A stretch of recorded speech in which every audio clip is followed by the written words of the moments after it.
So thank you for keeping the time. Now, Mr. Davies, Liberals for 2 minutes.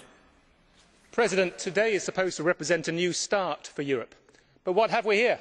We have a Commissioner and a Minister just going through the motions. No fault to you, Commissioner, but please go back to the College and say we need to debate with the Commissioners responsible for the briefs in question. It's almost really as shameful as this list of this resolution before us, which just highlights one species after species facing extinction, a real reflection of mankind's failure to plan for the future.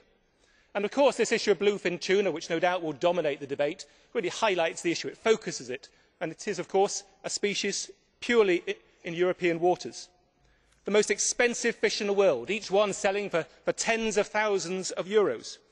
Japan stockpiling en masse. Japan, where apparently the word conservation actually means buy en masse, kill the fish, freeze them for 20 or 30 years so they can be eaten in a couple of decades' time. There will be no fish left in the Mediterranean by then, but people will still be able to eat sushi if they can afford the bill. This is really a case where even organised crime is involved in the fishing industry. And not surprising when so much money is to be made. The mafia gets involved in this business. And then you look at ICCAT, the international body, the International Council for the Conservation of Tuna. Conservation of tuna. Species have dropped by 80 to 90%. We're facing extinction, and you have a body that is set up, supposedly, to look after the tuna. It has failed completely. The target it has set itself will fail completely. It ignores the scientific advice. It keeps setting quotas far, far too high. Now, some members will say Appendix 2 is enough, but there is no evidence of that. Appendix 2 will make no difference.